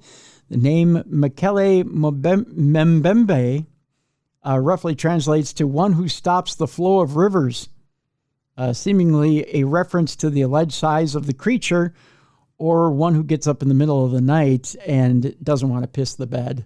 I made that one up because that's a prostate joke. Just saying. Some have suggested that Mokele Mbembe could be a relic from the dinosaur age, some sort of living fossil, though the likelihood of a population of such creatures surviving tens of millions of years without being discovered seems to be unlikely, to say the least. And finally, the Thunderbird. I know you've probably written about the Thunderbird. Yeah, I'm always trying to find a good Thunderbird story in every region. Well, this one talks about it being introduced into North American folklore by Native American tribes. The Thunderbird is often described as a gargantuan bird with a wingspan large enough to darken the sky. Some accounts suggest that it's large enough to carry off an entire bison by its talons. Though the Thunderbird is primarily a figure of mythology, there have been occasional sightings by modern-day witnesses. Skeptics, however, argue that these reports are either likely to be hoaxes or cases of misidentification, typically of known bird species such as eagles or vultures. To date, no conclusive evidence of an extant species of giant bird are consistent with the legend that have ever been found. So you couldn't say vulture. You couldn't say that, even, gosh, what would be as big as a thunderbird that could be confused? An owl, a giant owl, would not be a thunderbird. So I'm dubious of this story just because there are actually, when we were doing our research for Monsters of the Midwest, again, the original one that we wrote, there were stories in the newspapers of children being picked up by these giant birds. I don't think an eagle or an owl is going to pick up a elementary school kid or like a 10 or 11-year-old. And that was the one, it was like back in the 1800s, I think. Mm-hmm. The child was actually picked up in front of all of the kids at school, and it carried him away and then dropped him somewhere, and he died. And the other one that we included in the book was a story about a boy who was picked up outside of his home, and it was witnessed by his parents and their friends, and the mom had to run over and like grab his ankles to try to pull him back down. That's how they finally got the bird to let go of him. Like, what kind of a bird could pick up a kid? Would a giant vulture or a bigger vulture, if it were to mistake the kid for being injured or possibly near death? I don't know. I mean, the kid was just playing like ball with his brother or something. Like, he wasn't okay. Well, that all like pretending to be dead or anything. Huh. Well, that would rule out a vulture. Yeah, it's just, I think there's no solid explanation, in my opinion, for any bird I can think of that would prey on a human-sized, not a baby even, like a kid who's at school or... Yeah, I don't know. I mean, the only other thing I can think of is you would be talking about not necessarily a bird, but something that descended from a dinosaur. That would be a missing link. Pterodactyl type? Yeah, like a pterodactyl type that if it were still existing into the 1800s, into 1900s, then I don't know why it would still be around. Maybe it's a time slip. Maybe there's something like that coming through a little crack in the space-time continuum. Yeah. Bizarre. As we're winding down today, we have a brand new tale. You're going to like this, Jess. Of a huge new species of supergiant isopod named after Darth Vader. I don't know why either. I'm going to show you this picture real quick. You tell me why this thing is named after Darth Vader. To me, this looks more like Jabba the Hutt. Yeah. Oh, definitely. That looks nothing like, it looks like a mealworm or something. Yeah. I don't know why that's named after Darth Vader, but let's find out. Okay. So here's the story. This enormous underwater creature has been named after the iconic villain of the Star Wars franchise. It might sound strikingly prehistoric, but this gargantuan underwater isopod is a real deal. It's 2.2 kilograms, and it's a monster, supergiant that lives in the water near the Spratly Islands. It's an archipelago in the South China Sea. Giant isopods typically live in cold, deep areas of the ocean, and this newly discovered species is one of the biggest anyone has ever seen. What's more, it's been named Bathanomus vaderi in reference to Darth Vader, because its head bears more than a passing resemblance to the iconic Star Wars character's helmet. Okay, I'm going to show you a different picture of it here in a second. Okay. I still don't think it looks like Vader. No, it totally looks like Jabba the Hutt, though. Yeah. They should have named it that. Yeah. Despite its huge size, however, this newfound species is not actually the largest isopod. That title goes to B. jamesi, which can grow to 20 inches long and weighs as much as 2.6 kilograms. It's quite plausible that there are other even larger species out there waiting to be discovered, but due to the tendency to live deep down in the ocean depths, finding them can prove to be a challenge. All right, I have a compare and contrast here, Jess. This is why they think it looks like Vader. Nope, still don't see it. I don't either. I think it's just the eyes. I mean, if you take the helmet off and it was just the eyes and the mouth, nose, the lower part, not the helmet. The helmet, it's like Vader without his helmet. Yeah. I don't get it. I don't see it. He's kind of cute though. He's kind of cute. He's the cutest isopod ever. You're the cutest isopod ever. That can only help his ego, I'm sure. I'd keep one as a pet. You'd keep that big of an isopod as a pet? Maybe if I could. What are you gonna do? Throw him in the pool? I don't know. I mean, to have a giant tank up. We just lost our betta fish, so I think I'm just craving a creature. Aw. And I need another critter. Yeah. Oh, there you go. I mean, I don't know what you feed it. Other creatures? Probably betta fish. Good point. Yeah, there you go. I guess something you could keep, or you could feed it. I don't know if it'll eat it or not. What? A plate of bananas. Oh. Here's that mystery. Now I want a monkey. See, I want a monkey too. I can't convince anybody to let me have a monkey. I've been trying since I was 5 years old to have a monkey. I think it was because of Curious George. Probably. And maybe there are a lot of us of our generation who felt that way, because I really would beg my parents to get me a monkey. And we lived on a farm. I'm like, he fit right in. See, there's no excuse if you had a farm as a kid not to have Curious George or a monkey. Yeah. I had a Curious George. They thought this was a compromise for me when I was younger. I think I was like 3 or 4. They got me a Curious George doll. Oh, so I had not the same. But... No, not the same. They were like, here's Curious George. And I was like, no, I want a monkey. Like, I wanted a little friend. Like, I want a little monkey friend. I didn't want to dress in a yellow hat, but I wanted I wanted a monkey friend.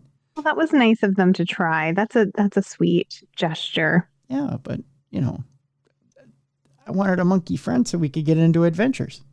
I mean, you can't get into adventures with a stuffed animal. It just doesn't happen. But there is a mystery, however, surrounding a plate of bananas that keeps appearing on a street corner. Someone's been leaving a plate of bananas on the ground in Beeston, England, every month for over a year. According to local reports, a plate of peeled bananas has been placed on the corner of Abbey Road and Windsor Avenue in Beeston, Nottinghamshire, on the second day of every month. Now, Jess, there's nothing special about the bananas themselves, of which there are typically between 16 and 20 of these bananas. Wow, this is very specific. Very specific. And there are never any notes or any other indications left to explain why those bananas are there. So just imagine 16 to 20 bananas on a plate, just left there in the middle of the street. For any monkey to have. Just saying. On top of this, nobody ever takes or eats the bananas, meaning they quickly end up going moldy. The mystery has left local residents scratching their heads. I've asked around in the local community, but no one really knows and no one can tell me anything, said Claire Short, who lives nearby. The bananas appear early in the morning on the 2nd of the month. I see them on my way to work. I'd love to know the answer to this. The fact that the bananas just sit there and go moldy has prompted some of the locals to try to encourage whoever is responsible to stop leaving them there. Short even tried putting up a sign to ask them to stop, but to no avail. The plate of bananas appeared at the same place on the second day of the month as usual. If they could come back and clean up the mess a few days later, that would be lovely, she said. I think it's a special thing for someone, and I wish them well. Oh, see, that's very British of them at the end. Yeah. It's like, it's very special. I wish them well. Yes, but also stop being disgusting and leaving a mess behind. Yes, yes. Cheerio. Clean up your mess. But it's very special as well. You'll make some monkey very happy one day. Right? I mean, it's very nice. Yes. Well, we go from being special and being very happy and making people happy to, making people not so happy. The Danes, the Neolithic Danes, made a sunstone sacrifice to banish the volcanic winter. We need one of these. It's 11 below right now. Yes, but I'm here for it. What do we have to sacrifice? Hopefully not a young virgin. Well, let's find out. You could go to jail for that. Yeah, you could. Plus, there's no virgins in Minnesota, I'm just saying. Thousands of years ago, a major volcanic eruption spewed plumes of ash and dust, which darkened the sky. They still had virgins to find. These cataclysmic events, which occurred around 2900 BCE, would have seen the sun blotted out across the northern hemisphere, bringing about a volcanic winter with freezing temperatures, which caused crops to fail and brought about a devastating famine. For those living in the parts of the world impacted by the eruption, it must have been a worrying time. Now, evidence has been found to suggest that some of these people tried to take matters into their own hands by making special sacrifices aimed at bringing back the sun's warmth. Archaeologists excavating sites on the Danish island of Bornholm, found 614 flat pieces of shale that had been engraved with images of the sun, as well as agricultural fields and crops. Despite designs of this nature being very uncommon at the time, it appears as though the local people had taken the decision to bury all of them in a ditch during a single event, presumably as part of some form of ritual designed to banish the wintry conditions that had befallen them. The archaeologists who discovered the stones, decided to team up with climate scientists who were able to confirm that a major natural disaster had occurred at that time. We actually found that this eruption had taken place and that it can be rather narrowly dated, but we wanted to have a little bit more than that because we can say, okay, there's an eruption, but did it affect Bornholm? Dr. Rune Iversen from the University of Copenhagen told IFL Science. To find out, the team looked at ancient sediment layers and tree rings to determine that there had indeed been a significant reduction in sunlight coinciding with the volcanic eruption. We're comparing this event to the Caesar volcano because it basically is of the same magnitude, said Iversen. It has been described in the classical sources with harsh winters and bad summers. They talk about temperatures dropping by about 7 degrees in the summer, for example. An average Danish summer can be pretty harsh itself, but if you then subtract 7 degrees, it's a really bad summer. So it's not good for the harvest. All right, so there you go. Flat shale rocks, we'll draw stuff on it and ta-da. Warm. Warm. Makes sense to me.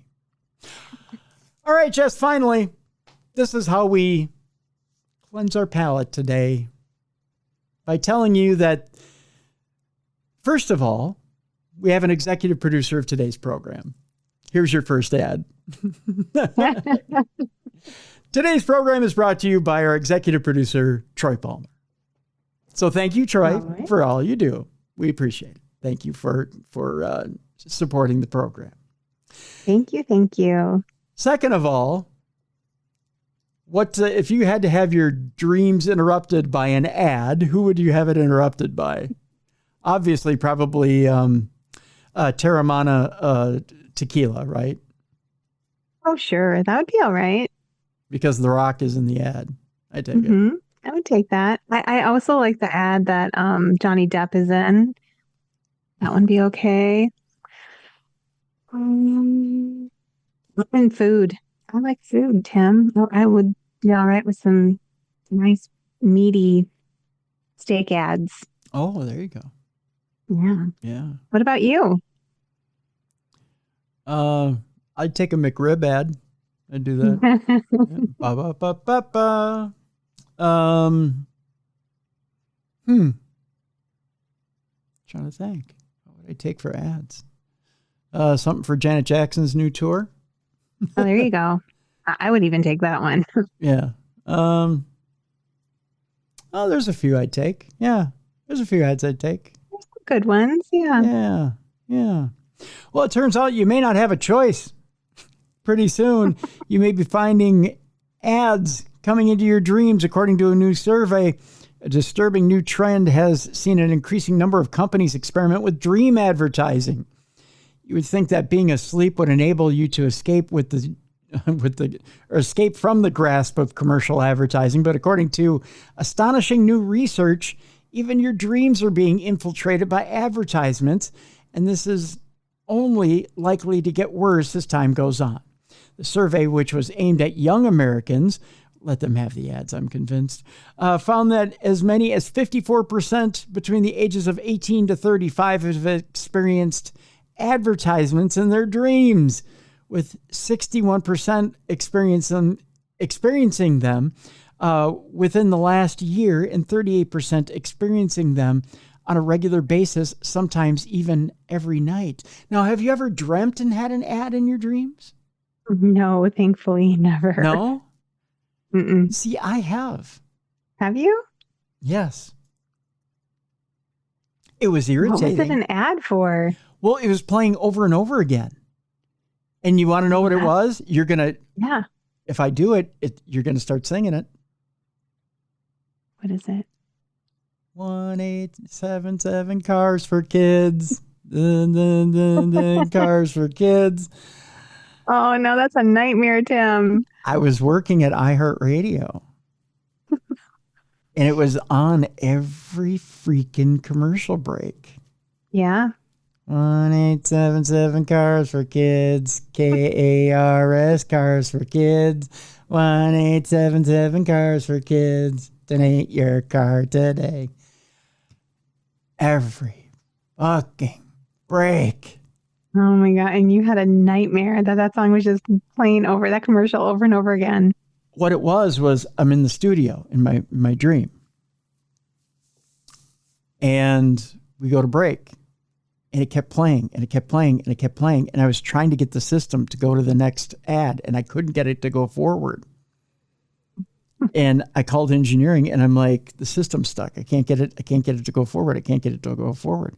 And they're like, try and reboot the computer. I tried to reboot the computer and the ad itself comes up on the screen. And as they're singing the jingle, one of the little kids comes on the screen and goes, why would you do that? You know, we're trying to raise money.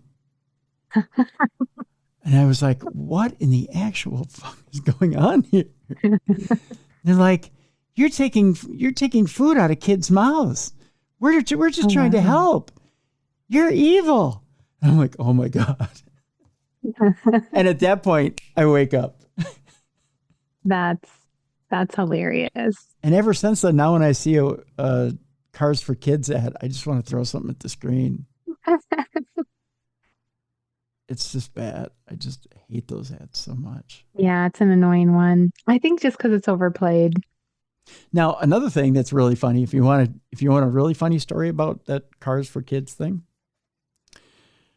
Now, mind you, did you know that ad has been on TV, that PSA? It's supposed to be a PSA because they're a nonprofit. Yeah. That PSA has been on TV now for almost 20 years. No way. Yeah. That PSA was on, I think it's been almost 20 years. I know it's been at least 15. I believe it because I feel like I've been listening to that since my kids were babies and now they're in their 20s. About, I want to say it was 12 years ago, 13 years ago. My brother was just starting to drive. And his mom, my stepmom, says to my dad, we got to get Drew a car. Right? Mm-hmm. My dad says, well, yeah, when he's ready. I don't feel like he's ready yet. No, we got to get him a car. I got the perfect place to get him a car. She's not the brightest bulb on the tree. And he goes, well, we'll cross that bridge when we come to it, and we'll just, get him a beater. He said, you don't want to get him a great car when he's out driving around. He's probably going to wreck it. No, I think I know where to get him a free car. Roy, I know where to get him a free car. No, where do you think you're going to get him a free car? There's this commercial on TV, this Cars for Kids. They're giving away free cars. I tried to call him, but nobody picks up the phone. But I saw the commercial on TV, and I think they give out free cars for kids.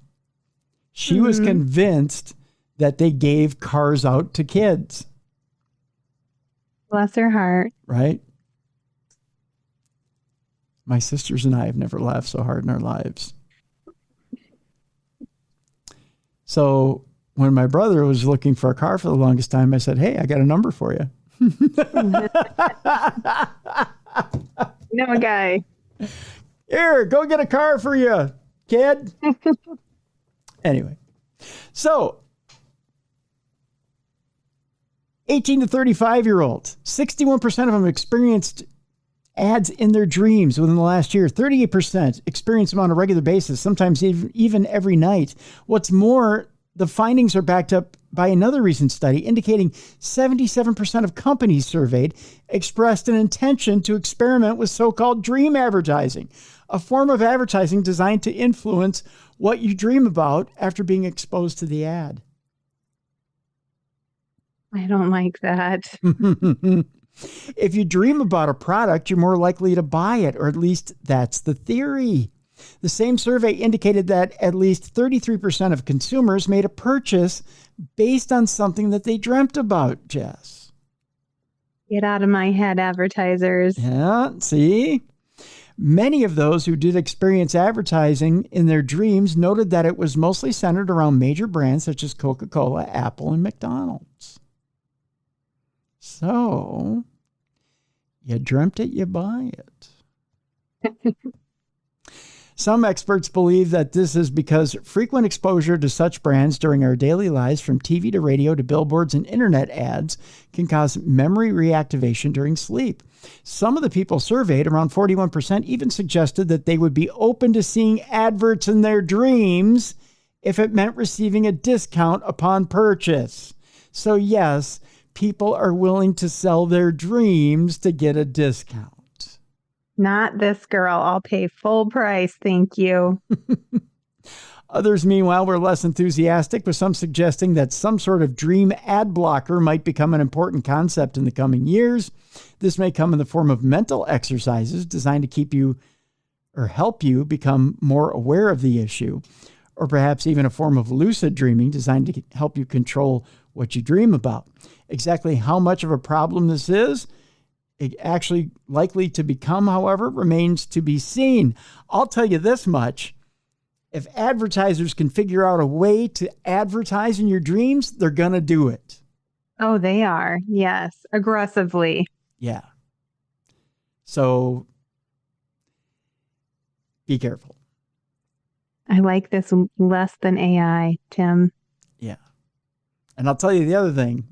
Once the advertisers figure out a way, the porn producers aren't too far behind. That's generally how it works. So there you go. Jess, what's new in your world? Tim, not much. Just doing the same old, writing some books that'll come out next fall. Other books are available if you're interested in buying them. Go on my website or on Amazon and search my name. You'll find some books.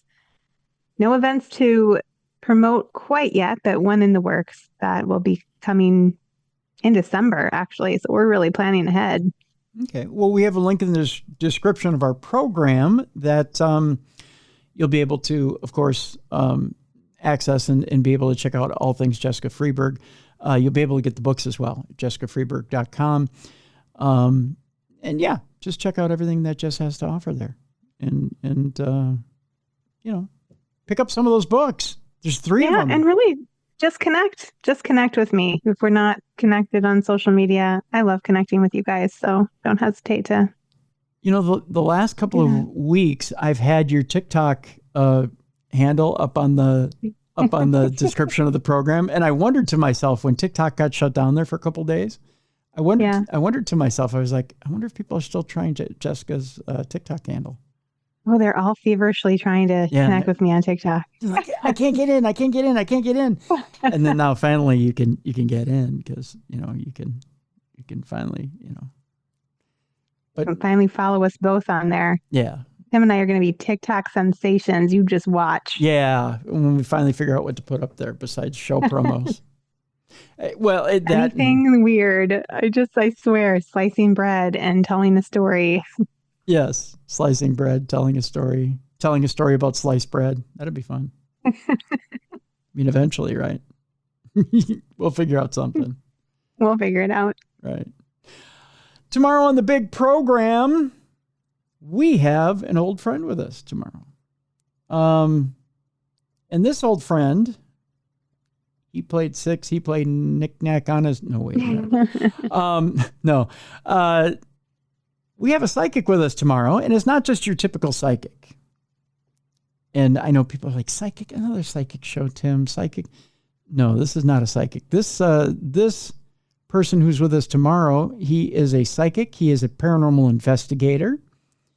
He is a man who has had ghost experiences of all different kinds. He had 2 books out before this 3rd book, which is out right now that we'll be talking about tomorrow. This man's name is John. John Russell is with us tomorrow. Yay! Yeah. And he rides a motorcycle. He's so cool. Yeah, you got to love a guy who rides a motorcycle. So he's got a brand new book out there, and I'm in the process of reading it right now. And boy, you want to talk about a guy who can spin a tale. He's definitely one that can spin a tale. So we're going to talk about a few of those stories out of the book tomorrow. We're going to find out what's new with them. But yeah, John Russell, man, I tell you, he has got this. I'm trying to find the name of the new book here because it's not hitting me off the top of my head here. It is The Crying Tree and the Magic Rock. That's what it is. Ooh, I like the name. Yeah.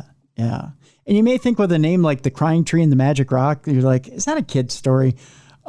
Which is the first thing when I saw the name of the book, I went, The Crying Tree and the Magic Rock. Am I reading a kid's story here? I didn't want to shoot back and go, John, is this a kid's story? But it's not. It's not a kid's story, not at all, not in the slightest. No, in fact, you're going to get some really, really cool paranormal stories tomorrow when John comes on the program. So, yeah. It's going to be awesome. Yep. And coming up in the end of January, beginning of February, even into March, we're going to have a few more, let's just say, very well-known paranormal investigators coming on the show. Fun. Yeah, that's all I'll say. So, lots of good shows on the way here, Jess. So, that's what we got coming up here on Darkness Radio. Bringing the good stuff. Bringing the good stuff, that's for sure. I want you to keep your eye on darknessradioshow.com, particularly the store section. That's one place I want you to keep your eye on. The event section, because like I said, Potographs for Pooches is coming in August. We'll have more information on that, as well as we'll put the events up when Jess gets them up for Ghost Stories, Inc. We'll put that up in the event section. And I will be in Kansas City the end of February at Missouri Paracon. I'll put that up here shortly. You can get your tickets for that. And there's a little section, and in fact, you know what? There's a little section with earlier in today's program. Oh, you know what? Yeah, earlier in today's program with Jesse Leimkuehler. That audio extra with Jesse talking about Kansas City Paracon and Missouri Paracon. So check it out. And check it out. I'll be there, and I'll be there as a vendor. So come by the table, say hi, and we'll see you at end of February in Kansas City. So yeah, lots of stuff happening this year. There you go. That's all I got for today. We've been here long enough. We'll see you tomorrow for John Russell right here on the best in paranormal podcasting. For Jessica Freeburg, I'm Tim Dennis. Thank you so much for watching and listening to Darkness Room.